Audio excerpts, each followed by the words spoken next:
আসসালামু আলাইকুম। প্রিয় শিক্ষকবৃন্দু, আশা করি সবাই ভালো আছেন, সুস্থ আছেন। প্রিয় শিক্ষকবৃন্দু, আমরা এমন একটা পেশার সাথে জড়িত আছি যে পেশা বাংলাদেশের জন্য আমি মনে করি কলঙ্কময়।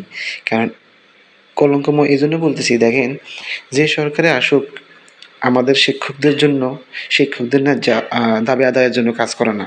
শিক্ষকরা আন্দোলন করতে হয়, রক্ত ঝরাতে হয়, মার খেতে হয়।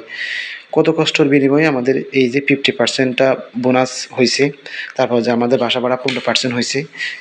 তো কবে যে আমাদের এই জিনিসগুলা ফুলফিল হবে আল্লাহই ভালো জানে। তো অনেকে হয়তো এই সরকার আসার পর অনেকে আশায় বুক বাঁধছেন যে অন্তত এই সরকার আমাদের জন্য কিছু করবে। কিন্তু সেটাও আশায় গুড়ে বালি। দেখেন যে আমাদের এই কিছুদিন আগে ঈদ বোনাস বলছিল যে 50% থেকে বাড়িয়ে 10% বাড়িয়ে আরও 60% করাবে। কিন্তু আপনারা দেখতে পাইছেন যে যারা আম আইবাস প্লাসে ইএফটিতে বিল সাবমিট করেন, তাদের কাছে অ্যাক্সেস আছে, তারা জানেন যে আমাদের 50% বোনাস এই ঈদের পুজোতে দেওয়া হচ্ছে, 60% না। তারে কিন্তু পুরা ফেসবুক, সোশ্যাল মিডিয়া, তারপর যে নিউজে শুধু আম এই 60% এই শিক্ষকদের এইসব ভাতা বাড়ানো হচ্ছে, এটা নিয়ে তোলপাড়।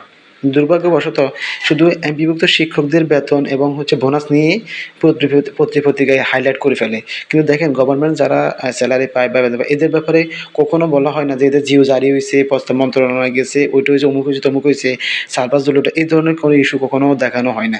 শুধু বিভক্ত শিক্ষকের বেলায় মানে এরা এরকম করে। আর এই যে যারা শিক্ষার সাথে জড়িত আছে, যারা এমপি, মন্ত্রী, জজ, ব্যারিস্টার হয়, হ্যাঁ, যারা শিক্ষা কর্মকর্তার সাথে জড়িত, এই তারা কি কোন শিক্ষকরা, এরা কি শিক্ষকের কাছে পড়াশোনা করে আমলাতন্ত্র হয় নাই? হ্যাঁ, সচিব হয় নাই? তাহলে এরা এরা কেন শিক্ষকদের দাবি দাবা আদায়ের ক্ষেত্রে এরা সবসময় ভেটো প্রদান করে, বাধা প্রদান করে? এখন দেখেন, এই যে আমাদের যে নামমাত্র যে বোনাসটা, সেটা আর মাত্র এই যে আমাদের যে উৎসবতা, সেটা শিক্ষা মন্ত্রণালয়ে পাঠানো হয়েছে। আর শিক্ষা মন্ত্রণালয় যদি সেটা অনুমোদন দেয়, সেটা আইবিএস প্লাসে যাবে, পাঠানো হবে। সেখান থেকে যদি শিক্ষা মন্ত্রণালয় অনুমোদন দেয়, সেটার জন্য বৃহস্পতিবার আইবিএস প্লাসে পাঠানো হবে।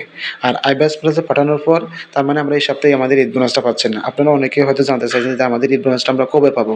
আপনারা বিভিন্ন সোশ্যাল মিডিয়াতে পোস্ট করেন, বা আমি যখন ভিডিওগুলো দিই তখন আপনারা সেখানে পোস্ট করেন।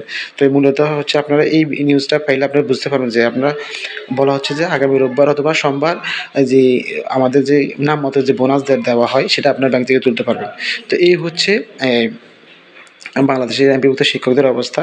এই হচ্ছে আমাদের নামমাত্র বোনাস পাওয়ার আশা। আসলে আমাদের এই ছেলে মেয়ে যারা আছে, তাদের মানে খাওয়া লাগে না, জামা কাপড় কেনা লাগে না, কোনো কিছু করা লাগে না। তো হচ্ছে ঈদ বোনাস নিয়ে আপডেট। তো ভালো থাকুন, সুস্থ থাকুন, আল্লাহ হাফেজ। টুডে।